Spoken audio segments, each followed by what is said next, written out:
So hello my dear friends, I hope आप सब लोग बहुत अच्छे होंगे और बहुत अच्छा कर रहे होंगे। आज का हमारा टॉपिक है variations in values of trigonometric functions in different quadrants. Okay, last lecture में हम लोग क्वाड्रेंट्स के बारे में पढ़े थे। क्वाड्रेंट्स के बारे में हम लोगों ने पढ़ा था कि फर्स्ट क्वाड्रेंट में आर पॉजिटिव होते हैं। आर पॉजिटिव कहने का मतलब है कि सभी ट्रिग्नोमेट्रिक रेशियोज का जो वैल्यू आता है वो पॉजिटिव आता है। सेकेंड क्वाड्रेंट में हमने देखा था कि साइन और कॉसेक का वैल्यू पॉजिटिव आता है। थर्ड क्वाड्रेंट में कॉट और टेन का वैल्यू पॉजिटिव आता है और फोर्थ क्वाड्रेंट में कॉस एंड सेक का वैल्यू पॉजिटिव आता है।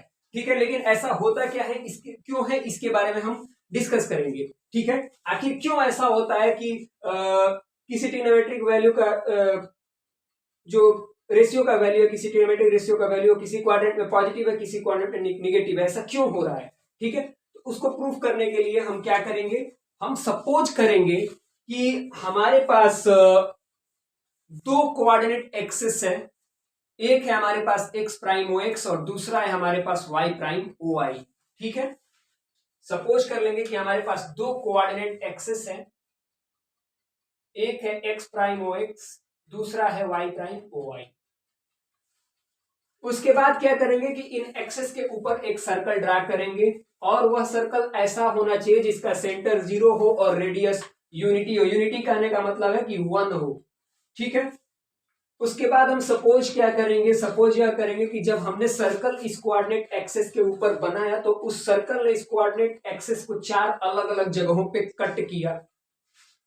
ओके, देखिए कैसे, ऐसे ओरली तो प्रूफ होगा नहीं। ओरली अगर मुझे खुद प्रूफ करना होता तो मैं कर देता, लेकिन यहाँ पर ज्यादा बेहतर तरीका है कि मैं लिख करके आपको प्रूफ कराऊं, जैसे मैं पहले कराते आया हूं। अगर मैं भी चाहता तो क्या करता, आपको ओरली ये सब चीजें बोल करके, या फिर बोलता भी नहीं, डायरेक्ट यहाँ पे कुछ आइडेंटिटीज लिखता है और यहाँ क्वेश्चंस करा देता। आइडेंटिटी आप रख लेते, काम खत्म। कॉन्सेप्ट क्लियर हो ना हो उसका कोई मतलब ही नहीं होता।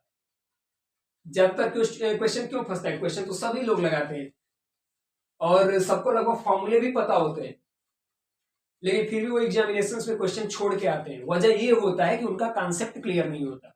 अगर कॉन्सेप्ट क्लियर है तो आपको रटने की जरूरत ही नहीं पड़ेगी। आप क्वेश्चन देखते ही समझ जाओगे कि ये क्वेश्चन पूछ के आ रहा है और सॉल्व करके आओगे आप। तो ओवरऑल आपका क्या होना चाहिए, कॉन्सेप्ट क्लियर होना चाहिए।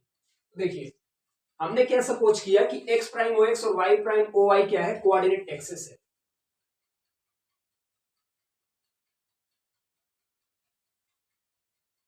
ये आपका हो गया वाई प्राइम, ये आपका हो गया वाई, ये एक्स प्राइम, ये एक्स,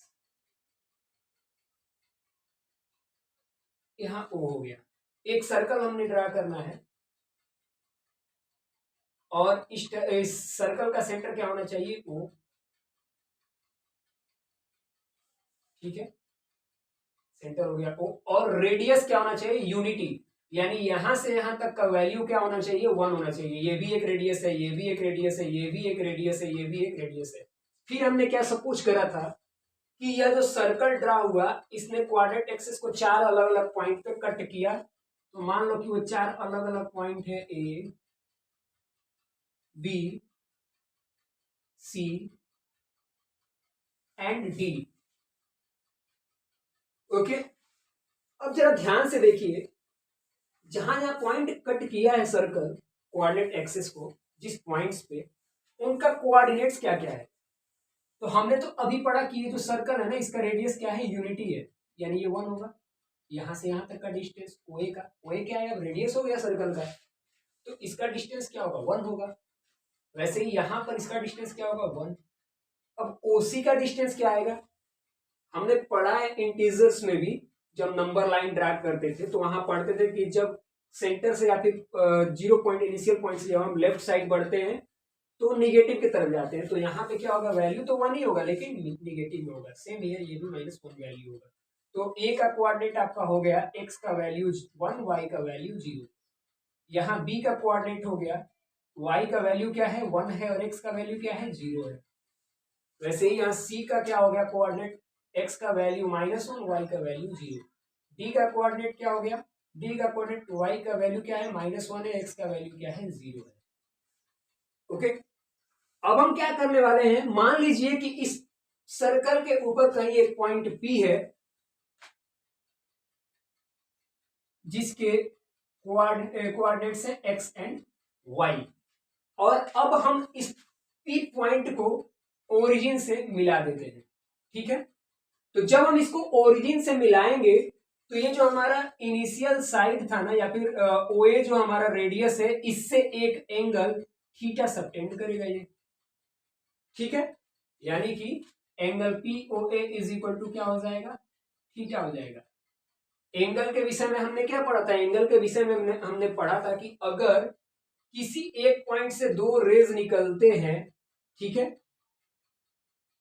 तो वो हमेशा अपने बीच क्या बनाते हैं, एंगल बनाते हैं, एक एंगल सबटेंड करते हैं, जिसको आप थीटा अल्फा बीटा गामा कुछ भी कह सकते हो, ठीक है। ध्यान से देखने पे आपको पता लगेगा कि ये क्या है, इस एंगल का ये टर्मिनल साइड है, जो थीटा के बढ़ने और घटने के अनुसार शिफ्ट होता रहता है, ठीक है।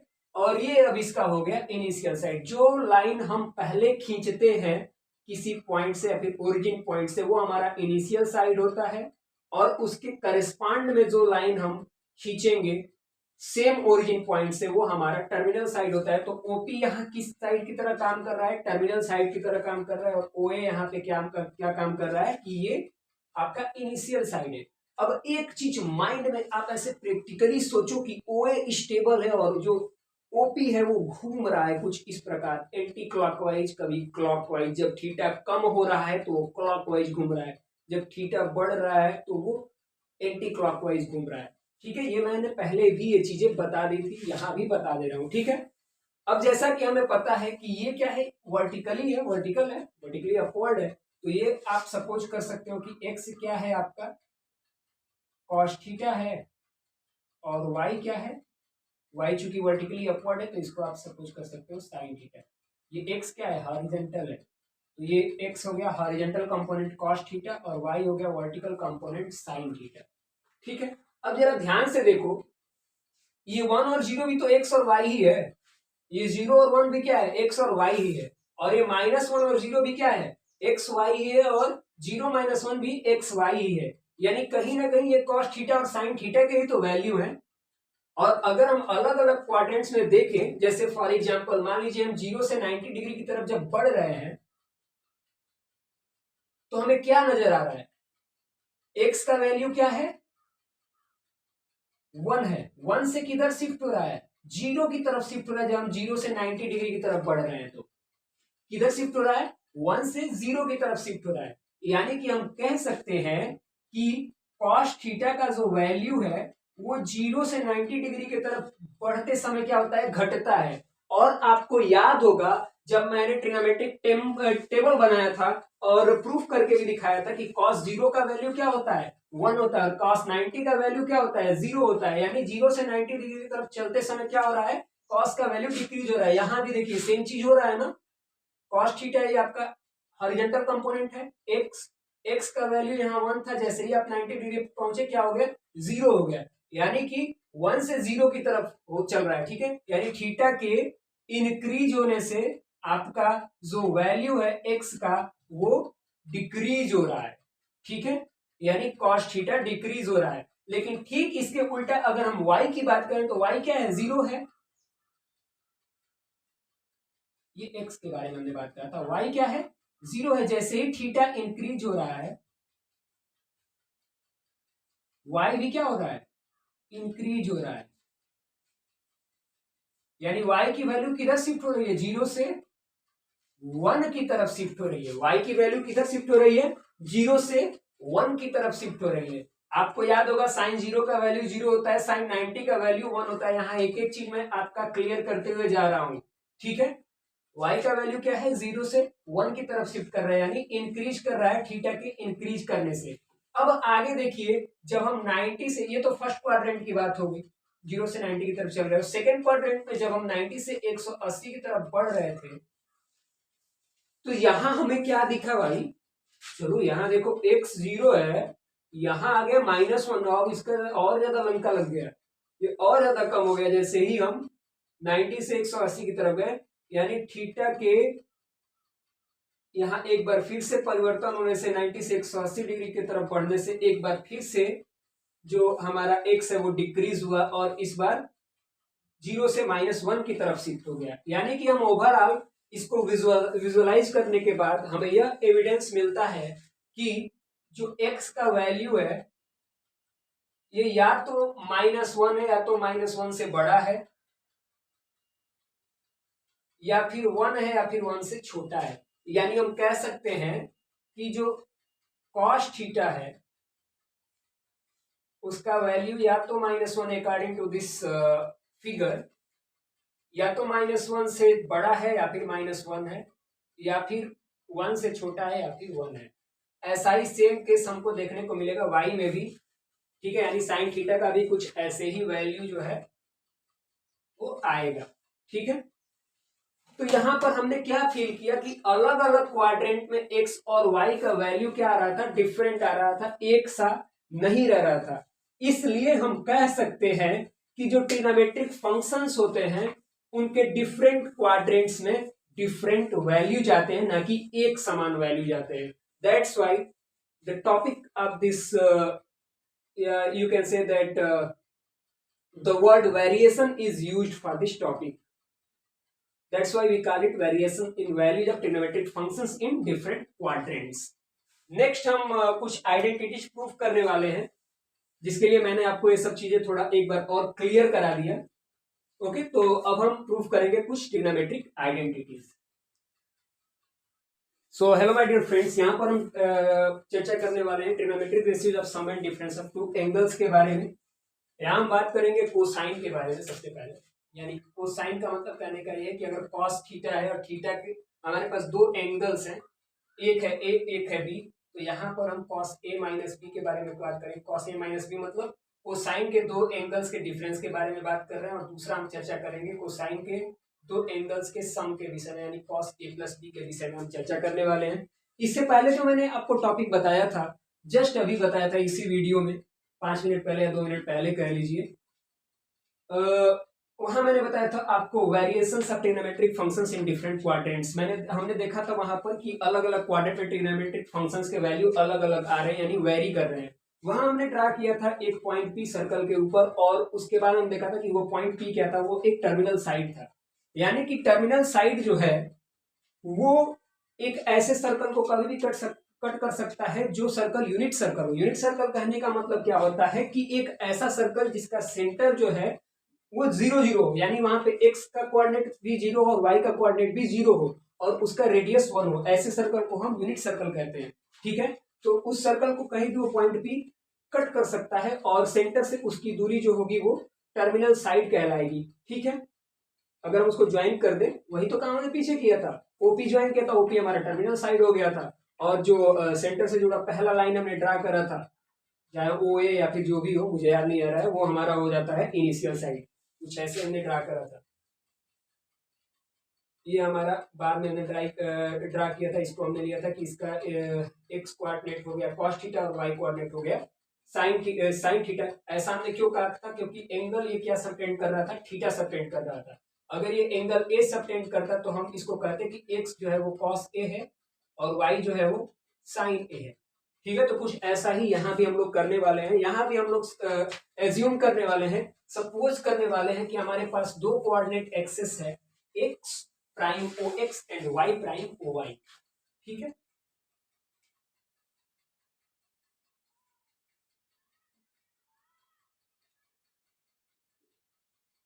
फिर हम सपोज करेंगे कि हमारे पास एक यूनिट सर्कल है। यूनिट सर्कल कहने का मतलब कि एक ऐसा सर्कल जिसका रेडियस 1 हो और सेंटर 0 0 हो, यानी एक्स कोऑर्डिनेट और वाई कोऑर्डिनेट दोनों क्या हो 0 0 हो, ठीक है। वहां पर हमने देखा था टर्मिनल साइड के कंसेप्ट को, तो अब आपको बताना नहीं है टर्मिनल साइड कहाँ ड्रा होता है। एक यूनिट सर्कल के किसी भी पॉइंट पर जो है ड्रा कर सकते हैं, उस सर्कल के किसी पॉइंट पे हम ड्रा कर सकते हैं। तो मान लीजिए यहाँ पर हम 3 अलग अलग टर्मिनल पॉइंट ड्रा कर रहे हैं, जिसको हम कह रहे हैं P1 P2 और P3। ये सेंटर से हमारा एक पहला हो गया टर्मिनल साइड P1, ये हमारा दूसरा एक टर्मिनल साइड हो गया P2, और ये एक हमारा तीसरा टर्मिनल साइड हो गया P3। लेट्स कंसीडर कि ये जो डिस्टेंस है इसको हम कह रहे हैं OP नॉट, ठीक है। तो ये डिस्टेंस किसके इक्वल है, रेडियस के इक्वल है, सर्कल के रेडियस के इक्वल है, और हम यहाँ चर्चा कर रहे हैं यूनिट सर्कल के बारे में। तो ये जो डिस्टेंस होगा वो यानी 1 यूनिट होगा, यानी कि ये P0 का आपका या फिर P नॉट का आपका जो कोऑर्डिनेट्स हो जाएगा वो 1 और 0 हो जाएगा, ओके। अब लेट्स सपोज कि जो टर्मिनल साइड P1 है वो इनिशियल साइड OX से सबटेंड कर रहा है या फिर सेंटर ऑफ सर्कल से सबटेंड कर रहा है एंगल ए, यानी ये एंगल क्या है, अगर ये एंगल ए है कहने का मतलब है कि लेट्स सपोज कि angle XO P1 is equal to A, ठीक है। और जो P2 भाई साहब सबटेंड कर रहे हैं सेंटर ऑफ द सर्कल से, वो एंगल बी सबटेंड कर रहे हैं, यानी कि angle XO P2 is equal to B. तो यहां से XOP3 क्या आएगा, तो XOP3 आएगा, अगर हम A में से इस B को घटा देंगे तो ये वाला जो भाग है ये क्या कहलाएगा, XOP3 कहलाएगा। ये वाला भाग क्या कहलाएगा, XOP3 कहलाएगा। तो angle XOP3 is equal to आपका हो जाएगा A माइनस बी, ठीक है। अब एक चीज देखिए, यहां पे P2, P3 और P1 का कोऑर्डिनेट्स क्या क्या होंगे, ठीक है। तो भैया हमने देखा था कि वहां हमने क्या कंसीडर किया था, एक्स और वाई कंसीडर किया था पिछले वाले में। एक्स को हमने क्या लिया था कि वो कॉस थीटा है, वाई को हमने लिया था साइन थीटा है। क्योंकि वहां पे एंगल सबटेंड जो हो रहा था वो थीटा था, इसलिए कॉस थीटा और साइन थीटा लिया गया था। लेकिन यहाँ P1 पे ध्यान से देखिए, एंगल क्या सबटेंड हो रहा है, ए हो रहा है, तो इसका कोऑर्डिनेट क्या क्या हो जाएगा, cos A sign A. P2 का क्या हो जाएगा, एंगल सबटेंड हो रहा है थीटा, तो इसका कोऑर्डिनेट हो गया cos B sine B. Respectively P3 का हो जाएगा, एंगल क्या सबटेंड हो रहा है, a माइनस बी, तो ये आपका हो जाएगा cos a minus B sine a minus B, ठीक है। अब लेट सपोज कि जो कॉर्ड P0 P3 है ये P1 P2 के इक्वल है। तो अगर ये जो कॉर्ड हमारा P0 P3 अगर P1 P2 के इक्वल हो जाएगा तो इसका मतलब यह है कि ये दोनों जो है इक्वल एंगल भी सबटेंड करेंगे सेंटर ऑफ द सर्कल से, दोनों क्या करेंगे, इक्वल एंगल भी सबटेंड करेंगे। ऐसा मैं क्यों कह रहा हूं कि क्योंकि जब हम कॉर्ड पढ़ रहे थे तो कॉर्ड में हमने एक रूल पढ़ा था कि अगर दो कॉर्ड्स आपस में इक्वल है तो वो हमेशा सर्कल के सेंटर से इक्वल एंगल सबटेंड करेंगे। यानी कि if chord P0 P3 is equal to chord P1 P2, then it will subtend equal angle from the center of the circle. This implies that we can say that P0 P3 is equal to P1. Now applying distance formula, we can find the value of cos A minus B and cos A plus B. तो अब हम यहाँ क्या apply कर रहे हैं, distance formula P0 P3। अब distance formula क्या होता है, x2 माइनस x1 का whole square plus y2 minus y1 का होल स्क्वायर। तो P0 P3 में आप देखिए, ये है आपका P0, ये है आपका P3। x क्या है, 1 है, और y क्या है, 0 है। यहाँ x क्या है, cos a माइनस बी है, और y क्या है, sin a माइनस बी है। और डिस्टेंस फार्मूला क्या होता है, डिस्टेंस फार्मूला होता है आपका, यहाँ नोट कर दे रहा हूँ, आप लोग नोट करिएगा, इसके बाद तुरंत इसको मिटा भी रहा हूँ। ये होता है root over x2 minus x1 का whole square plus y2 minus y1 का होल स्क्वायर, ठीक है।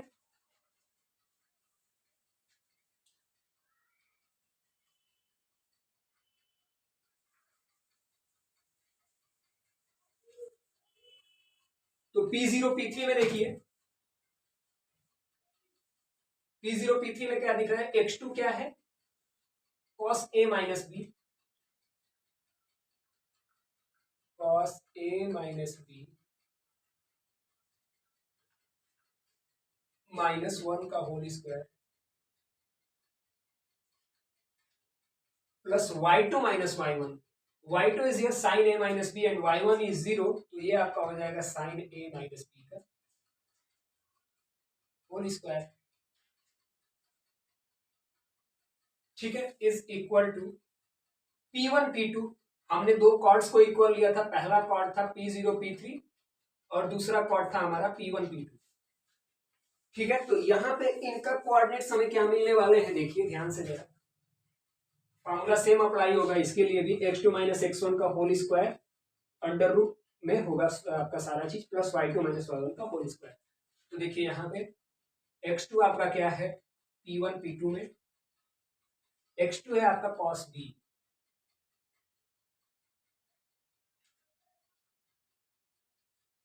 cos B minus cos A का whole square plus y2 minus y1, y2 क्या है आपका साइन B है और y1 क्या है साइन A है।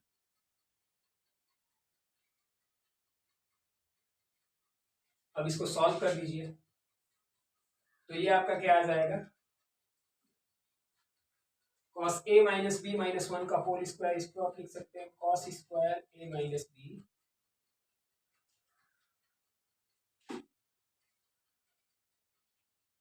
Plus 1 minus 2 cos A minus B, okay, plus sine square A minus B equals to, second वाले को देखिए यहाँ पे, इसको आप लिख सकते हो cos square B plus cos square A minus 2 cos B cos A plus sine square B plus sine square A minus 2 sine A sine B। अब यहां ध्यान से देखिए रूट ओवर आप यहां से हटा भी सकते हैं, आप ऊपर भी हटा सकते हैं, इसको हम क्या किए हटा दिए, क्योंकि टू दी पावर 1/2 था तो आपस में क्या हो गया कैंसिल हो गया। अंडर रूट का मतलब होता है कि किसी भी संख्या के पावर 1/2। ओके, अब इसको हम सॉल्व कर लेते हैं। यहां ध्यान से जरा देखिए, एक मिनट में देख लूं आपको दिख रहा है या नहीं, अगर दिख रहा है तो अच्छी बात है। कहाँ तक मैं नीचे जा सकता हूँ वो मैं यहाँ से विजुअलाइज करने की कोशिश कर रहा हूँ। ठीक है, अब देखिए cos square B plus sine square B क्या होगा 1 होगा, और cos square A plus sine square A क्या होगा 1 होगा। क्योंकि हो सकता है मैं ऐसे लिख रहा हूं तो आपको दिखा नहीं होगा, एक बार फिर से मैं समझा दे रहा हूं आपको। किया क्या मैंने, यहां से मैंने दो कार्ड उठाए P1 P2 और P0 P3। हमने विजुअलाइज किया कि ये दोनों कॉर्ड्स आपस में क्या होंगे इक्वल होंगे। फिर कॉर्ड का हमें एक नियम याद आया, जब हम कॉर्ड पर पढ़ रहे थे तो वहां हमें बताया गया था कि अगर दो इक्वल कॉर्ड्स है तो हमेशा सेंटर से इक्वल एंगल ही सबटेंड करेंगे। तो ऐसी स्थिति में कि क्या होगा कि उनका जो डिस्टेंस होगा वो भी आपस में इक्वल होगा, यानी कि chord P0 P3 is equal to chord P1 P2। वहां से हमने डिस्टेंस फार्मूला लगाया, डिस्टेंस फार्मूला होता क्या है under root x2 minus x1 plus y2 minus y1 का होल स्क्वायर। ठीक है, अब देखिए वो अप्लाई करने के बाद हमने देखा ये आपका P0 P3 था और ये आपका है P1 P2। P0 P3 में ये आपका x और y का वैल्यू हो गया, x का वैल्यू हो गया 1, y का वैल्यू हो गया 0, यानी इसको हम ये भी कह सकते हैं कि x1 1 हो गया और y1 0 हो गया। और P3 में आपका हो गया x1 cos a minus x2 cos a minus b और y2 हो गया sin a माइनस b। हमने वैल्यू यहाँ पुट किया x2 minus x1 cos a minus b minus 1 का होल स्क्वायर प्लस y2 आपका क्या है sin a minus b minus 0, तो 0 का कोई वैल्यू अगर प्लस और माइनस करो तो होता नहीं है, इस वजह से यहाँ sin a माइनस बी का होल स्क्वायर हो गया is equal to P1 P2 cord में हमने देखा कि इसका जो x1 है cos a है और y1 x2 cos b है, y1 sin a है और y2 sin b है। तो x2 माइनस x1 यानी cos b minus cos a का whole square plus sin b यानी y2 माइनस sin a यानी y1 का होल स्क्वायर हमने सॉल्व किया। क्योंकि अंडर रूट का मतलब होता है 1/2 और ये दोनों साइड पावर क्या था 1/2, तो 1/2 आपस में क्या हो गया कैंसिल हो गया, फिर ये हमें रिजल्ट मिला। अब इसको हम क्या कर रहे हैं सिंप्लीफाई कर रहे हैं। ठीक है, यहां से देखिए और क्या हम कर सकते हैं। cos square a minus B plus sine square a minus B क्या होता है 1 होता है, यानी 1 plus 1 minus 2 cos a minus B is equal to, यहां देखिए cos square B plus sine square B क्या होगा 1 होगा और cos square A plus sine square A क्या होगा 1 होगा, तो ये क्या हो गया आपका 2 हो गया। ठीक है, अब 2 minus 2 cos b cos a minus 2 sine a sine b हो गया।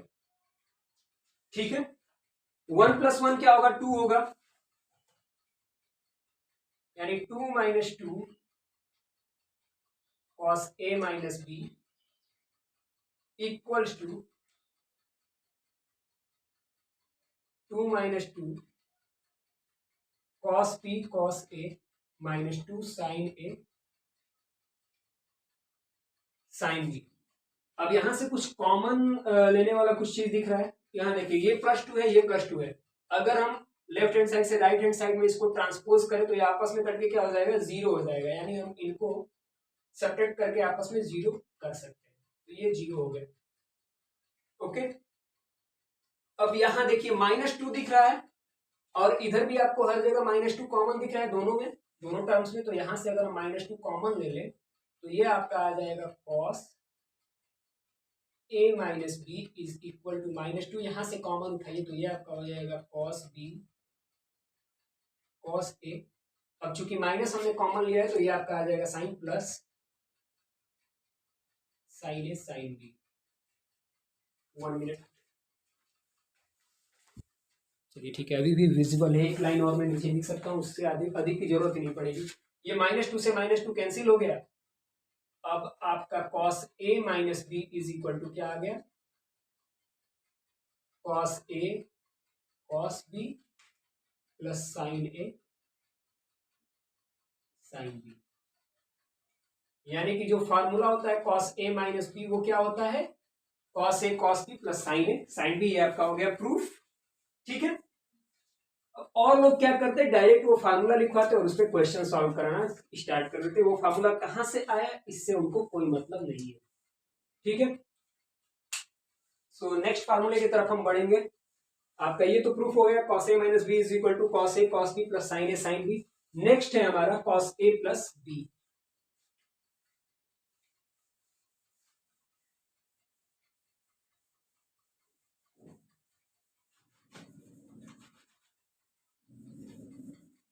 cos a plus b proof करने में बहुत बड़ी बात नहीं है। और अब चूंकि ये दोनों सॉल्व हो गए, एक जो अगर आइडेंटिटी आप कहीं से भी निकाल ले रहे हो ना, फिर आपको अदर आइडेंटिटी निकालने के लिए ज्यादा सोचना नहीं है, वो आप वहीं से आपस में रिलेट करके निकाल लोगे।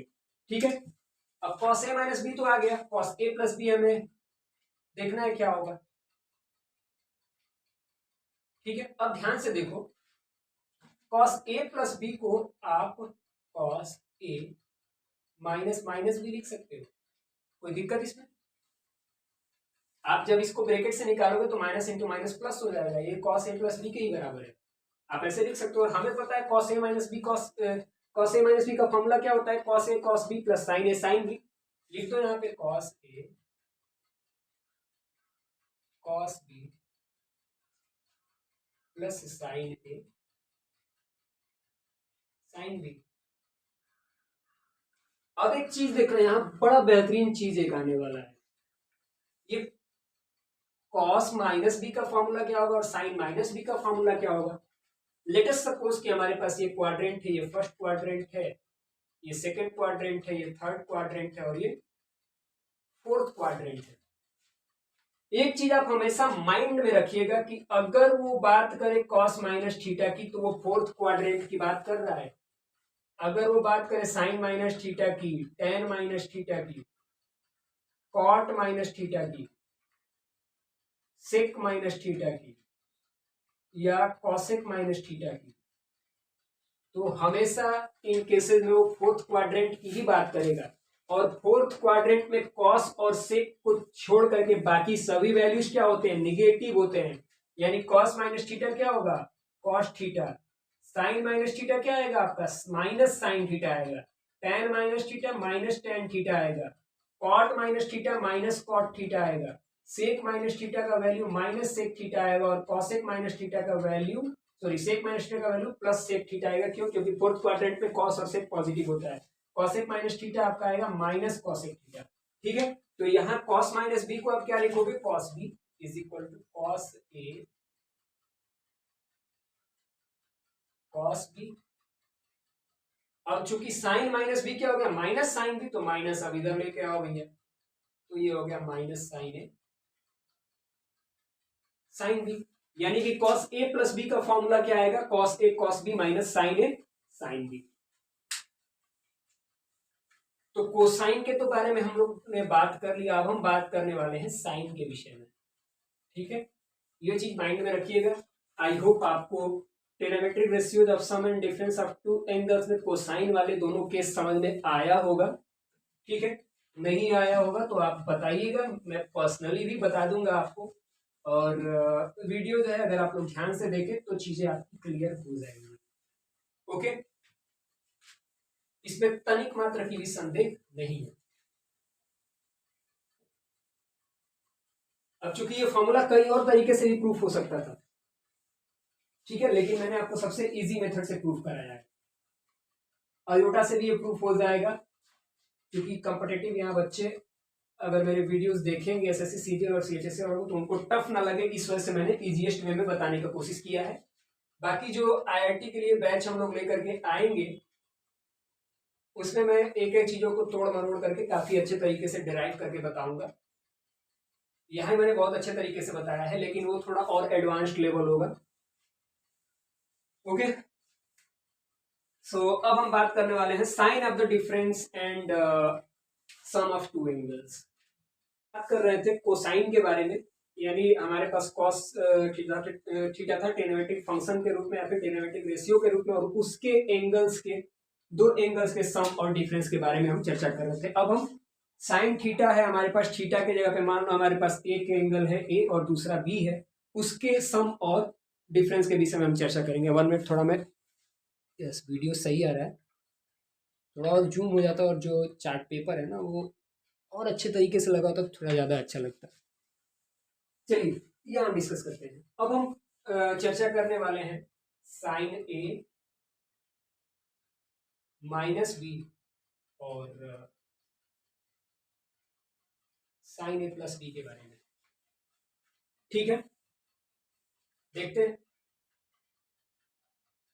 साइन ए माइनस बी को हम क्या लिख सकते हैं, कॉस 90 माइनस ए माइनस बी लिख सकते हैं। क्यों, क्योंकि हमने पढ़ा था कि कॉस 90 माइनस थीटा क्या होता है, साइन थीटा होता है। ठीक है, और चूंकि यह फर्स्ट क्वाड्रेंट में लाई करता है 90 माइनस थीटा, इस वजह से वहां पे सभी ट्रिग्नोमेट्रिक रेशियोज के वैल्यू क्या होते हैं, पॉजिटिव होते हैं। ठीक है, तो साइन ए माइनस बी को हम क्या लिख सकते हैं, कॉस 90 माइनस ए माइनस बी। ए माइनस बी क्या है, थीटा ही तो है। हमारे पास दो एंगल है, एक ए है और एक बी है, तो दो एंगल्स को अगर आपस में जोड़ो तो भी एंगल ही आएगा, आपस में घटाओ तो भी एंगल ही आएगा, कोई कद्दू तो आएगा नहीं। तो साइन ए माइनस बी क्या है, एंगल ही है, तो कॉस 90 माइनस ए माइनस बी का वैल्यू क्या हो जाएगा, साइन ए माइनस बी हो जाएगा। इसी को हमने इस फॉर्म में लिखा है। अब थोड़ा और सिंपल कर लो इसको, माइनस से मल्टीप्लाई करो अंदर, तो आपका क्या हो जाएगा, cos 90 minus A plus B is equal to, अब cos 90 माइनस ए को एक साथ ले लो, प्लस बी को अलग कर दो।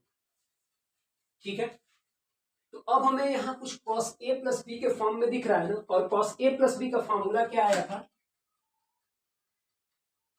Using identity cos a plus cos b is equal to, ऐसे लिखो, cos a plus B is equal to cos a cos b minus sine sine B, यही तो आया था ना cos a प्लस बी का। ठीक है, तो ये हम यहाँ पे अप्लाई करने वाले हैं, देखिए ध्यान से जरा। cos 90 माइनस ए, ये ए की जगह पे है, तो ये यहाँ आ गया आपका cos 90 माइनस ए इंटू कॉस बी, ये माइनस है, माइनस का माइनस यहाँ पुट करिए, minus sign 90 minus A sine B. cos 90 minus ए क्या होगा, अभी आपने देखा साइन ए, और साइन 90 माइनस ए क्या होगा, cos ए। यानी कि साइन ए माइनस बी का फॉर्मूला क्या आएगा, sign A cos B minus cos A sine B. तो ये एक आइडेंटिटी आपके पास निकल के आ गया। ठीक है, sine A minus B is equal to sine A cos B minus cos A sine B. अगले आइडेंटिटी की तरफ हम बढ़ते हैं जो साइन ए प्लस बी के फॉर्म में दिया हुआ है।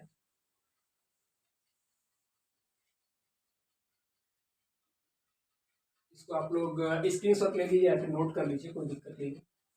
नेक्स्ट हम पढ़ने वाले हैं साइन ए प्लस बी के विषय में।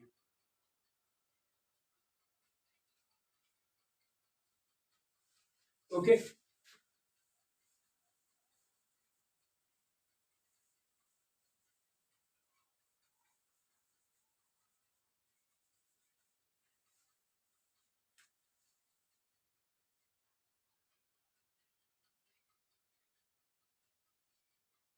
साइन ए प्लस बी को आप क्या लिख सकते हो, कॉस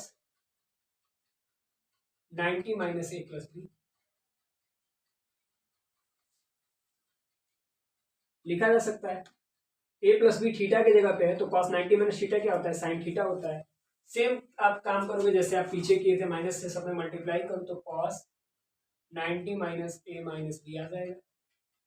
90 माइनस ए को आप एक साथ ले लो, कॉस 90 माइनस ए माइनस बी, तो ये आपका ए हो गया, ये आपका हो गया बी। और हमें पता है using identity cos A minus cos B is equal to cos A cos B plus sine A sine B.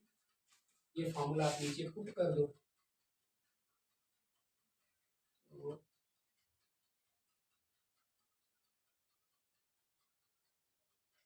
cos 90 minus A cos b plus sine 90 minus A sine b is equal to ये आपका आ गया sine A cos b plus cos A sine B. ये आपका formula हो गया sine A plus B का।